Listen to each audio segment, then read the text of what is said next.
Lechaim, on se trouve la veille du Shabbat Parashat Kitetse et la veille du 11 Elul, qui représente la date du mariage de Rabbi Rachab, et aussi le 13 Elul, qui représente le mariage, qui est l'anniversaire de mariage de Rabbi Rayatz, et le 15 Elul, qui est la date de la fondation de la Yeshiva Tomchet Mimim, qui a été fondée donc pendant les Sheva Brachot du Rabbi Rayatz.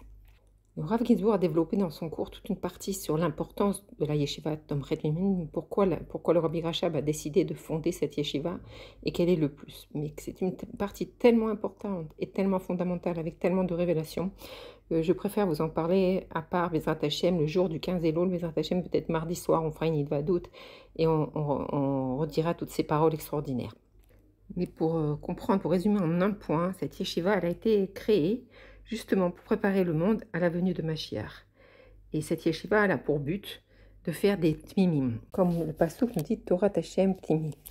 Donc c'est une yeshiva qui va enseigner le niglé, la Torah révélée, comme la Torah cachée de la même manière. Et ça, c'est un grand chidouche, et ça, c'est pour préparer le monde à la Géoula. Maintenant, en ce qui concerne notre paracha, on sait que le Rabbi développe dans toute cette sikha, et d'ailleurs, je vous conseille d'aller regarder les cours qui ont été faits dans la Midrasha sur la paracha Kitetse, que ce soit le cours de chaque jour ou le résumé qui a été fait jeudi. Et on a vu qu'il y avait, le Rabbi pose une question, comment c'est possible que le même Shabbat, le matin on va lire Kitetse et l'après-midi on commence à lire Kitavo. C'est deux concepts complètement différents, complètement opposés. Et le Rabbi de nous expliquer dans cette sira extraordinaire qu'en fait, on est arrivé à la fin, il nous l'annonce comme une prophétie qu'on est arrivé à la fin du travail et que maintenant on arrive à l'étape où on peut commencer à recevoir le salaire même à la fin du travail, même quand on est encore dans l'époque du travail. Et le Rabbi de nous expliquer que la dernière Mishnah qu'on va lire dans le Pirkei Avot, chapitre 2, on nous dit Veda Shematan Sarachan Shel Tzadikim Latid Lavo. Et sache que le salaire des Tzadikim, il sera versé Latid Lavo. Et le Rabbi de nous expliquer pourquoi le mot Da, il est employé ici. On pourrait nous dire, et le salaire des Tzadikim, pourquoi on emploie le mot Da? Et donc le Rabbi va nous expliquer qu'est-ce que c'est le mot Da. Ça veut dire, ça vient du Da'at, de la connaissance, mais pas seulement la connaissance. C'est plus que la connaissance, c'est un attachement, c'est un ribour, c'est une union. Ça fait référence à Adam et Chava, quand ils se sont connus, on dit Adam a connu Chava. Et connu, ça veut dire vraiment s'attacher, devenir une seule personne. Et là, le Rabbi nous explique que si dans cette Mishnah, on nous parle du Da'at, ça veut dire que quand on va être dans une position où on va connaître Dieu, alors on sera déjà dans la position de recevoir le salaire. Donc plus on va étudier la chassidoute et les sujets de Géoula et Mashiach, comme le Rabbi le demande à la fin de cette sikha, plus on va être imbibé de cette Géoula. Et comme on dit que l'Atid Lavo, alors Da'at Hashem, la connaissance d'Akadosh Baruch Hu recouvra toute la surface de la terre, donc on se prépare déjà à la Géoula. Et déjà maintenant, on peut avoir un avant-goût de cette Géoula et un avant-goût donc du salaire. Et donc, en fait, tout notre travail aujourd'hui, c'est de changer notre conscience, de changer comment on voit les choses. Alors, le Rav Ginsburg, il a expliqué qu'un homme normal, quand il commence à faire quelque chose, alors il va penser d'abord dans le présent, dans son ego, dans sa personnalité, dans toutes les choses qui l'entourent. Et comme il agit, il a plein de... Et qu'est-ce qui va le motiver? C'est son passé.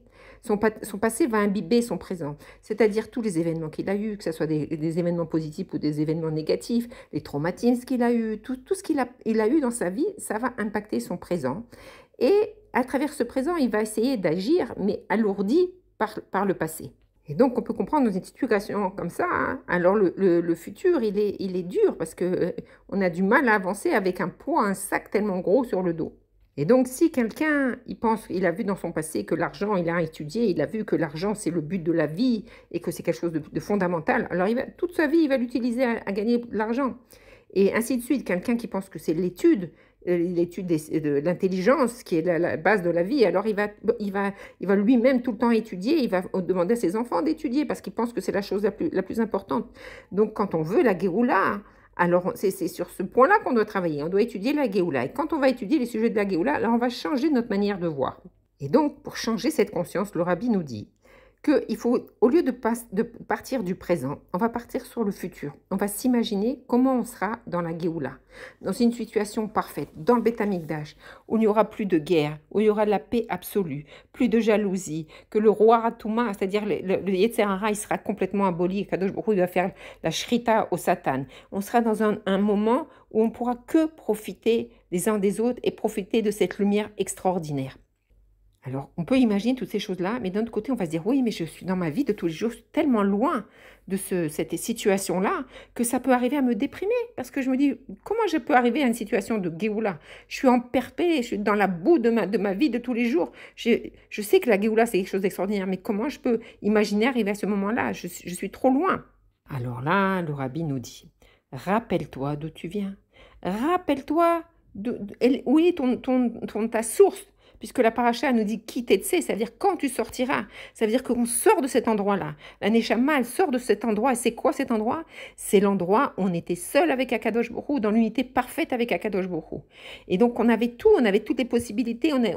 Et même, c'est pas au passé, c'est au présent, parce que sans arrêt, la source de notre Neshama, elle est à ce niveau-là, au-dessus de tous les mondes. C'est-à-dire dans une position de perfection. Et là, on va comprendre que dans ce monde-là, en fait, on est comme des touristes. On n'est pas des gens qui sont intégrés ici. On fonctionne pas comme la majorité de l'humanité. On est des juifs avec une partie de Dieu en nous. Et de la même manière qu'on était unis à Kadosh Baruch Hu avant la création du monde, c'est toujours la même chose, même dans ce monde-là. Même quand le juif, il est emperpré dans ses problèmes. Et même si cette seconde-là, il ne pratique pas encore Torah et Mitzvot, mais c'est pas grave, il est quand même un avec Akadosh Baruch Hu.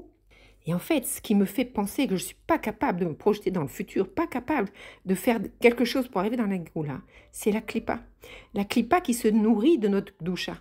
Et en fait, quand le juif il décide de faire le pas, alors il va se rendre compte que cette Klippa, c'est comme la peau de l'ail, tellement superficielle, tellement fine, qu'en une section, en soufflant dessus, cette Klippa, elle disparaît.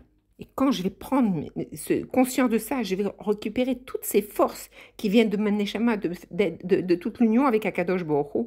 Et là, je vais pouvoir avancer vers le chemin de la Géoula. Tout ce qui nous reste à faire, c'est de se réveiller de ce cauchemar de la galoute, de se réveiller et de prendre conscience de qui on est Béhémet et où on veut aller Béhémet. Et ce travail, il est obligé d'être fait avec un amour, un avat Israël, un chibour complet avec l'autre juif.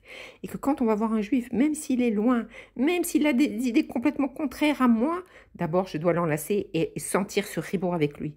S'il est dans un instant encore dans ses clipotes, c'est pas grave. Il est juif, il y a Kadosh Baruch Hu en lui, il a une pierre précieuse en lui, et il est une partie de moi, et moi je suis une partie de lui. Alors quand je vais le serrer dans mes bras, et que je vais lui dire à combien je l'aime, même si on a des idées complètement opposées, ce chibour, il va lui donner des forces. Mais bien entendu, pour lui dire tout cela, il faut que ça sorte de mon cœur, que je le ressente pleinement. Et pour ressentir pleinement toutes ces idées-là, il faut les étudier, et surtout dans le Dvar Malchut.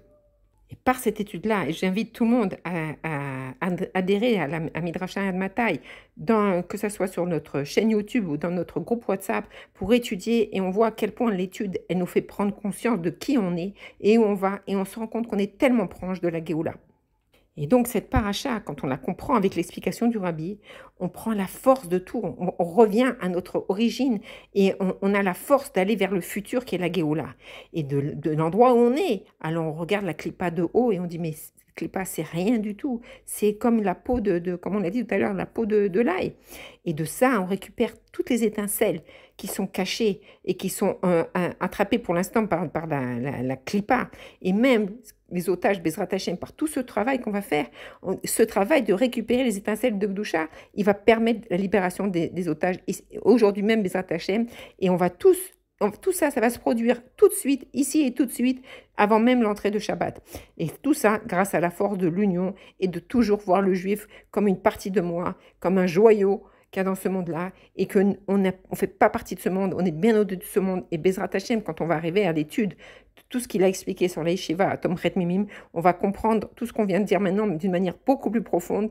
Donc je vous invite à vous tenir au courant quand est-ce qu'aura lieu ce cours pour que chacune ait de prendre des forces pour terminer ce travail et qu'on se retrouve immédiatement dans la Géoula. Et Chi a donné nous moré, nous verra nous melech habashir, l'olam va être Shabbat Shalom, un Shabbat de Géoula.